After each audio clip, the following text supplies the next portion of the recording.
Picture a world where high school isn't just about pop quizzes and prom dates, not that I was ever invited, but also includes nightly battles against vampires, demons, and the occasional apocalypse. Well, for one cheerleader turned badass, this was just a regular night in.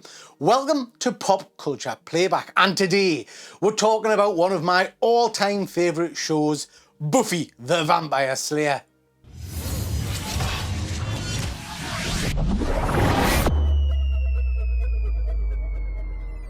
Buffy the Vampire Slayer, the TV show, more on the movie later on. It first hit our screens way back in 1997 and it ran for seven pretty good seasons. The show was the brainchild of Joss Whedon. Are we even allowed to say his name these days? The show took the horror genre and gave it a sassy, empowering twist. Our heroine, Buffy Summers, portrayed by the absolutely phenomenal Sarah Michelle Gellar, balanced the trials of adolescence with the responsibilities of saving the world. A lot. Buffy was the last in the line of slayers, young women tasked with keeping the monsters of our world at bay. A line of women with a rich backstory and history, and we got to learn a little bit more about that as the series developed. Buffy was based in Sunnydale, right at the foot of a Hellmouth. Now, a Hellmouth, we'll learn, is a focal point of evil, a place monsters gather and a hotspot for demonic activity. It's a bit like the White House in 2025. Ooh, political! But if all that sounds like a lot for one person to handle, fear not! Buffy wasn't alone in her adventures. She had her trusty Scooby Gang. Willow, the shy nerd who blossomed into a powerful and rather scary witch. Yes, she was doing the Wanda Maximoff MCU storyline before the MCU was even thought of. Xander, the loyal friend with a knack for sarcasm, and of course, the very, very British Rupert Giles, the Watcher, Buffy's father-like fill-in with an in-depth knowledge of the occult. And of course, let's not forget Spike, the bleach blonde vampire whose love-hate relationship with Buffy kept us all on the edge of our seats. Now, let's be truthful, there were tons more characters, and you either loved them or hated them. We had people like Andrew or Cordelia, Wesley, Faith, Joyce. Joyce! I can't believe they killed her. Too many to mention, in fact, including sexy David Boreanaz. But don't worry, if you want to know more about him, about Buffy's main man, Angel, well, I've got another Pop Culture Playback on the way all about that show. Like, subscribe, yada, yada, yada. Now, the series gave us a whole host of unforgettable moments. The chilling silence of Hush, the musical extravaganza of Once More with Feeling, and of course, the heart-wrenching episode that I think brought us all to tears, The Body. The show wasn't just about slaying monsters and vampires, but of course there was a fair bit of that going on.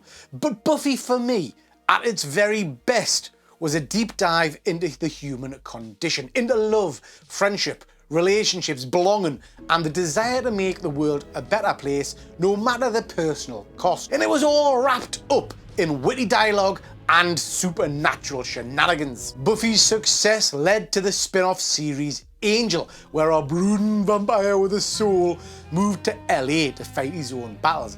Like I said, more on that on a future episode.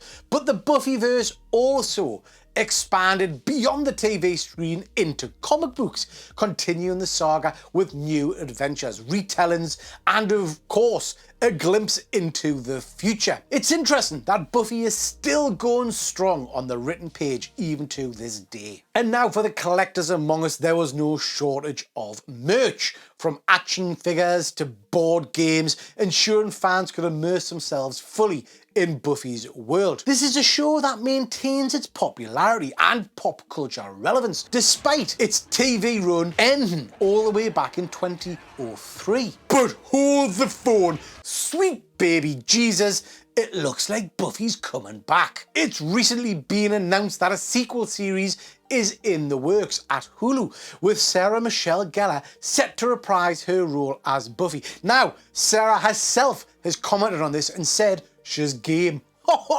Now, details are sparse at this point in time, but we do know that the project boasts some impressive talent. Now, to say I'm excited is an understatement. I cannot wait to see what the future holds for Buffy and the rest of the gang. Who knows which of the Scoobies may be returning to our screens. Obviously, Josh Whedon isn't involved this time around. Orcs. Anyway, it's an exciting development and fans like me are eager to see how the Buffyverse will evolve and develop over the next year or so. Now, earlier on I did mention that this video is about the TV show, but did you know that this show wasn't Buffy's first outing? Yep, that's right. There was a big screen version that was released in 1992, starring Kirsty Swanson and Luke Perry. And it's not the best, it's not. But let us know in the comments if you want us to do a video all about that movie. From its inception, Buffy the Vampire Slayer has been a trailblazer, blending supernatural thrills with real-life struggles. Now, as we eagerly await the next chapter, it's clear that the legacy of the Slayer will continue to inspire and entertain. There's plenty of life left in this franchise, and I cannot wait to see what's coming next. Thank you so much for joining us on this journey through Sunnydale and beyond, and please do hit like and subscribe for more Pop Culture Playback. Appreciate you watching. That's your whack.